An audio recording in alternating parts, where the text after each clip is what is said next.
നിങ്ങൾ മറ്റൊരാളിൽ അഡിക്റ്റായി എന്നതിൻ്റെ അടയാളങ്ങൾ. എത്ര വലിയ തിരക്ക് പിടിച്ച ജോലിയിലാണെങ്കിലും എപ്പോഴും നിങ്ങൾ അവരെപ്പറ്റി തന്നെ ആലോചിച്ചുകൊണ്ടിരിക്കുന്നു. നിങ്ങൾക്ക് അവരെ പിരിയണമെന്ന് തീരുമാനിച്ചാലും നിങ്ങൾക്കതിന് സാധിക്കില്ല. അവരുടെ ഫോൺ കോൾ അല്ലെങ്കിൽ മെസ്സേജ് വന്നില്ലെങ്കിൽ നിങ്ങൾക്ക് ഭ്രാന്താവുന്ന പോലെ തോന്നും. ഇടയ്ക്കിടയ്ക്ക് അവർ ഓൺലൈനിൽ വന്നിട്ടുണ്ടോ എന്ന് ചെക്ക് ചെയ്യും. എപ്പോഴാണ് ലാസ്റ്റ് സീൻ എന്ന് നോക്കിക്കൊണ്ടേയിരിക്കും. നമ്മൾ അയക്കുന്ന മെസ്സേജിന് റിപ്ലൈ വരാൻ വൈകുന്ന ഓരോ സെക്കൻഡുകളും ഹൃദയമിടിപ്പ് കൂടിക്കൊണ്ടിരിക്കും.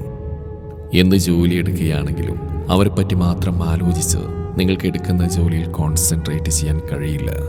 നിങ്ങളെപ്പോഴും അവരുടെ സോഷ്യൽ മീഡിയ അക്കൗണ്ടുകൾ ശ്രദ്ധിക്കുന്നു. അവരുടെ പോസ്റ്റുകൾ ആരൊക്കെ കമൻറ്റ് ചെയ്യുന്നു, ആർക്കൊക്കെ റിപ്ലൈ കൊടുക്കുന്നു. പലപ്പോഴും ആ ബന്ധം നിർത്തണമെന്ന് മനസ്സുകൊണ്ട് ആഗ്രഹിക്കും. പക്ഷേ ഒരു തരി പോലും നിങ്ങൾക്കതിന് സാധിക്കില്ല. ഇങ്ങനെയൊക്കെ ആണെങ്കിൽ തീർച്ചയായിട്ടും നിങ്ങൾ ആ വ്യക്തിയിൽ വല്ലാതെ